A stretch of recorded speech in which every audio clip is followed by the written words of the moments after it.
Live from downtown Detroit, Local 4 News at 6 starts now. Animal control makes a horrifying discovery. Dozens of cats rescued from inside a home in Brownstown Township. As you can imagine, residents in the area noticed a big increase of cats hanging around the neighborhood. It tops our news tonight at 6. Good to have you with us. I'm Devin Skillian. I'm Kimberly Gill. As Victor Williams shows us, police and animal control are trying to get those cats a new home. Yeah, guys, it's so crazy to believe that 50 to 100 of these little guys were all in the same house. Thankfully, they were able to be taken out, all of them in great shape and in great health. But now the shelter here is trying their best to find homes for them all. The neighbors called and were concerned about the smell of urine and ammonia coming from the house. It was starting to become a real problem with the residents. Brownstown Police Deputy Chief Andrew Starzek calls it one of the most unusual cases of animal hoarding he's ever seen. There's estimated between 50 and 100 cats right now, and I know that our officers were out there sometime late last year and estimated at that time between 20 and 30. So you can see that the number's increasing, and within a relatively short period of time too. The homeowner is going to be hit with several fines. The good news, at least, is that all of the cats were in the best shape possible. The cats were well cared for. They seemed to be healthy weight and, doing pretty good. Unfortunately, the Brownstown ordinance states 3 animals in the house, and there were way more than that. But now the local animal shelter is trying to find homes for the felines in a timely manner. Now that we've discovered all these cats, we're trying to get them removed from the house, to remove the nuisance, but find them homes. Township Manager Brian C. Peters says because of the amount of cats, it's easier said than done. We've gotten to a point where our animal shelter is at capacity. With that said, you can expect to see more people working harder at the Brownstown Animal Shelter. Obviously, these are extenuating circumstances, and we're currently looking at doing some extended hours for our adoption hours and also maybe holding some adoption events. And so the adoption hours are going to be changing this Thursday, extended from the hours of 2 to 7 for anyone who wants to come by and get one of those little cats. If you want to, you can even call this number 734-675-4008 if you want to get a head start. Victor Williams, Local 4, back. Victor, maybe talk a little bit more about the cost. Are there any options where adoption fees can be waived in this instance? Oh yeah, and the good news is that this shelter is waiving all adoption fees for any veteran. So if you have served our country, you can get yourself one of these cats completely free of charge. Okay, Victor, thank you. Teenagers are recovering tonight after being hit by a car in Dearborn Heights. Sky 4 over the scene this afternoon on Telegraph near Ford Road this afternoon. Police say 2 teenagers were trying to cross the road. One decided to turn around. The other kept going and was hit so hard he was knocked out of his shoes. A witness says the worst part was seeing the reaction from the boy's mother. His mom, as soon as she showed up, the pain in her voice, she was just screaming, and I shed a couple tears. I couldn't hold back because all I could imagine was, what if that was my mom? The driver of the car did stop and has been cooperating with police. A stretch of I-96 is back open after an incident on the freeway. State police say someone discovered a person dead inside a vehicle near eastbound 96 in Livernois. The circumstances aren't known, but we're told foul play is not suspected. A little boy is fighting for his life after a crash yesterday on the Southfield Freeway left him with a spine and brain injury. Police say the boy was traveling northbound around 5 p.m. yesterday when witnesses say 2 cars attempted to merge into the middle lane at the same time. While trying to avoid contact, the vehicle the boy was riding in lost control, drove up an embankment, and hit a concrete wall. The 6-year-old boy from E-Course was unresponsive but breathing when officers got there. His mother and brother, who were also in the car, suffered minor injuries. A new project to improve the look in one East Side neighborhood causing big concern for some living there. The city installing new sidewalks and curbs, but removing driveway access to some vacant lots. And those with plans for development are now left without access. Our consumer investigator Hank Winchester live with more on this and what the city is saying about it. Hank. Yeah, Devin, good evening to you. I mean, usually when we see work like this, the city targeting many neighborhoods, this is great to see, right? New sidewalks, new driveways for some people, overall improvement in the area. But as you said, for some people in this East Side neighborhood, it's causing some big concern, and here's why. The curb, the driveway access gone. We have a problem here on the east side. Put my pad back and everybody else who wants it. That's what I want to see. Don't keep tearing them up. And for what? And we're going to mess our grass up getting into our lots. Darren has lived in this neighborhood for years. He bought neighboring lots with the goal of building a large garage on this space. About a week ago, he said he received information that the city was doing road work in the area. He tried to get in touch with the right people, but before he could, he said the work was already done. And now the access to the property, it's gone. It's frustrating.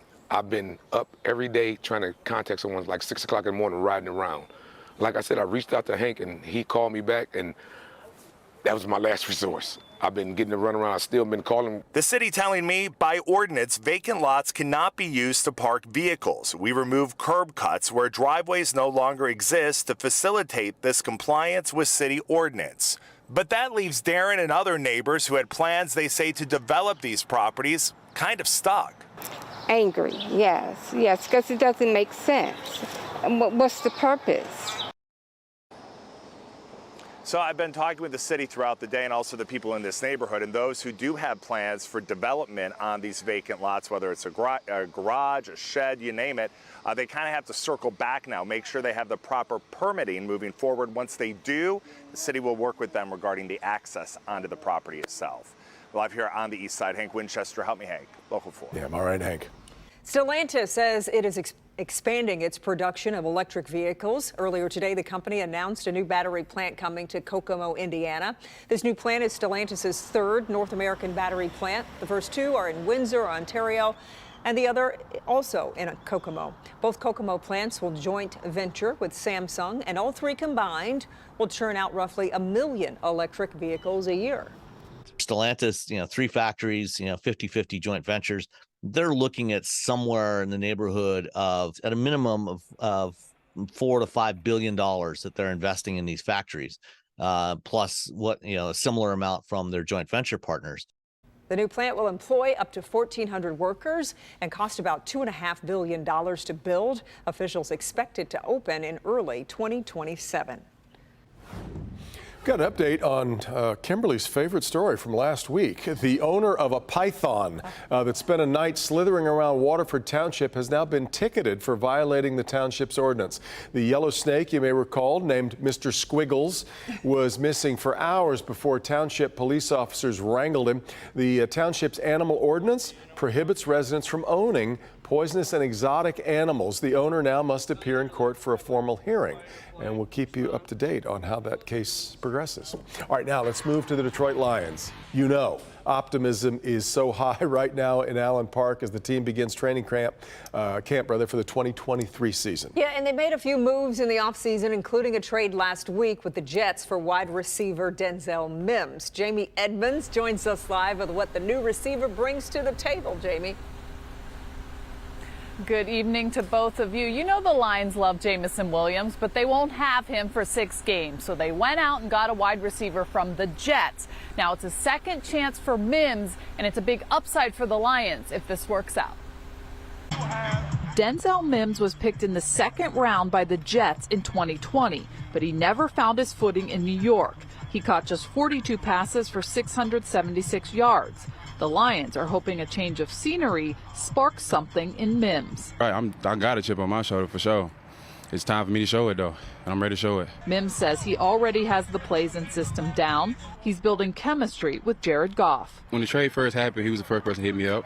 We talked about 20, 30 minutes, and he just told me how the players are around the building, how the coaches are. And, man, we just got in the playbook right away. And so he got me ready for day one, honestly. You can tell Mims is itching to get in the game. Campbell said yesterday Mims has the traits. Meanwhile, Mims says his new head coach is a little different than he expected. I didn't think he was going to be that big, but you know what I'm saying? He's huge. He looked like a strength coach to me, but you know what I'm saying? I'm excited to be a part of the Detroit Lions and have him as my coach. Well, it's unanimous. All the players love Dan Campbell, and spirits are definitely high after day 2 of training camp. We're live in Allen Park. Jamie Edmonds, Local 4. He's been out there doing the up-downs with him again. Tough coach to play for, but the right coach to play for, no doubt about it. All right, Jamie. Yep. So exciting. Yeah. All right, well, we've got a beautiful start here to the work week, though things are going to get even warmer, and maybe storms come with that, too. Hot day for being out in football training camp, that's for sure, Kim. Yeah, it's going to get a little rough by the end of the week as our temperatures get into the 90s. But right now, I just want to focus on a couple thunderstorms moving through Metro Detroit. Not severe, but definitely some good downpours and a little thunder and lightning as well. So we've got one moving from Farmington Hills over to Hamtramck, moving off to the east at about 25 miles per hour.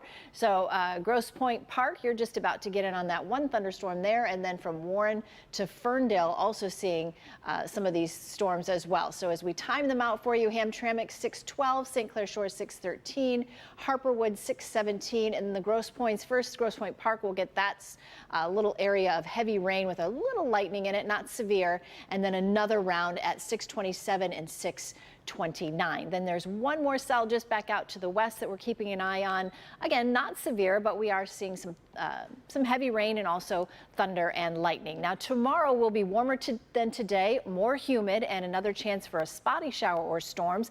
But then our attention turns to severe weather for Wednesday, and I'm going to talk more about that in just a couple of minutes. All right, Kim. The Barbie movie is out. Have you heard the Barbie movie is out? It's all anybody's. Good heavens. No. Hard to miss. An iconic scene has gone viral for the wrong reasons. Yeah, leave it to social media here. Yeah. Find out why the latest TikTok craze has doctors issuing a warning. That's next.